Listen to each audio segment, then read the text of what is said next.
Daar is sekere stappe wat ons nog moet raadpleeg om vir Vader te vra, wat is die volgende pad? Want dit is in ons grondwet van die LKHBR so opgeteken, dat ons hom sal raadpleeg. Dit is amper soos Moses vir Vader gesê het, as u nie saam gaan nie, laat ons net bly hier waar ons nou is. Maar hierdie pad stap ons nie sonder u nie. Ek wil net miskien die klem lê op een stukkie geskiedenis. En dit is wat in hy boek van Paul Creer staan, op hy bladsy 96. Ek het die boek daar in die bakkie. Ek kan hom op my Universiteit, vir julle wat nou wil kyk. Ek noem dit die belangrikste bladsy in ons volkse geskiedenis. Daar verwys Paul Creer na donker dae het oor ons gekom. Want ons het die dierbare verkreë skat uit die oog verloor. Die dierbare verkreë skat was die Bloedrivier gelofte gewees. Nou hoekom het Natal hulle republiek verloor 4 jaar na Bloedrivier? Want hulle het nie die gelofte betaal. Verstaan in Deuteronomium 23 vers 21 tot 23. As jy aan Jahwe gelofte gedoen het, moet jy hom betaal. Want as jy dit nie doen nie, sal dit sonde in jou word, en jy sal dit sekerlik van jou eis. Prediker 5 vers 3 tot 5 sê, min of meer, waarom moet ek die werke van jou hande verwoes, as jy nie jou geloftes betaal het nie? Moet nie dwaas wees nie. Betaal wat jy beloof het, sê Psalm 50 vers 14 en 15. Want as jy nie dit betaal nie, dan sal Vader die werke vir jou hande verwoes. Daar is die Republiek Natal na 4 jaar weer terug in Engelse hande. Engeland is die snoodaard van Nehemia 1 vers 14 of 15. Engeland het altyd gekom om die boervolk, die geloftevolk te straf, as hulle nie hulle geloftes betaal het nie. En toe, die Natallers trek toe Transvaal en Vrystaat toe. Hulle wil nie onder die Engelse wees nie. Maar hulle vat hulle sonde saam. En amper 40 jaar later, toe word Transvaal geannexeer. En toe kom Paul Creer agter. Die rede hoekom Natal geannexeer is, die rede hoekom Transvaal geannexeer is omdat die Natallers nie hulle gelofte betaal het nie, en die Transvaalse grondgebied en die Vrystaatse grondgebied nou kom beswaar het met gelofteskuld, gelofteversuim. Toe sê Paul Creer, ons onderhandelde al 3 jaar met die Engelse en met die Kaapse regering, ons kry niks reg nie, laat ons oorgaan tot oorlog toe. En 13 Desember, toe hulle die gelofte van Paardekraal afgelê, waar hulle die klippe gepak het, en so 'n verbond met Jahwe gesluit het, want die klippe is die teken van die verbond. Soos Joshua hulle toe hulle deur die Jordaan getrek het hulle klippe gaan pak. Hoekom? Dan is dit teken. Want as jou kinders eendag vir jou vra, hoekom is jy die klippe hier? Dan moet jy vir hulle die geskiedenis kan vertel.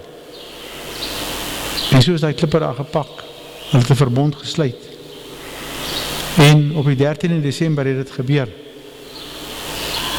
En op die 14 Desember het generaal Piet Cronje met sy commando uitgetrek, Potchefstroom toe, om die proklamasie, die oorlogsverklaring te gaan laat druk by die drukkery. En op die 16 Desember geskiet die Engelse op Potchefstroom, op Piet Cronje en sy manne, en daar begin die eerste Vryheidsoorlog, ook op geloftedag, terwyl die rest van die commando by Paardekraal is, en die gelofte vir die tweede keer in 42 jaar aflê. Dit is die recept wat ons het. Dit is wat Paul Creer van getuig in hy bladsy. Donker daai het oor ons gekom. En toe het ons die gelofte herhaal. Ons het hom hernie, sê hy daar. En die staat is herstel.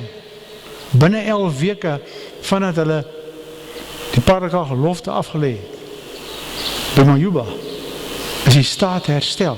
Boere wat met 11 patrone gemiddeld, 6.000, 7.000 boere, met 11 patrone gemiddeld, die magtigste ryk op aarde aangevat het. Nie met die 11 patrone nie, met die gelofte. En 11 weke later, toe wen hulle. En toe sê Paul Creer, die staat is herstel. Hoekom is die staat herstel? Want hulle het die gelofte nagekom. Hoe sal ons staat herstel word? As ons die gelofte nakom. Ons moet as volk elke jaar op 16 Desember by Parakraal by mekaar kom. Ek het nou vergeet om ook te sê dat daar is uitkoms. Dis Parakraal. Dis die enigste plek waarheen ons kan gaan op hierdie aarde, is na die Boererepubliek toe, na die gelofte land toe, na die vervulling van die geloftes van Bloedrivier en Parakraal, wat die theokrasie gaan wees volgens die authentieke gelofte, wat nie deur die huidige geloftefeeskomitees aanvaar wil word nie. Hulle bly by die verkeerde gelofte. Daar staan in Deuteronomium, dit wat oor jou lippe gegaan het, moet jy onderhou en doen, soos jy vrywillig aan Vader Jahwe beloof het. En die huidige gelofte het nie oor hulle lippe gegaan nie. Hy is 80 jaar later eers daar gestel. So ons moet by die regte gelofte uitkom, ook en by Parakraal uitkom. En dit sal ons bring by die herstel van die Boererepublieke, waarvoor ons die dekreet, as ek het so mag noem, ingedien het op die 22 Oktober 2024 by die parlement, waarop ons soevereiniteit nie eis by hulle nie, ons kondig vir hulle aan, dat hulle het nie reg oor ons soevereiniteit nie. Hulle kon nie die verdrag geteken het nie, hulle moet dit aan openbare deelname wy. En dit is die stukkie hoop wat ek vir u het, oor hierdie merk van die dier. Is of die merk, of Parakraal.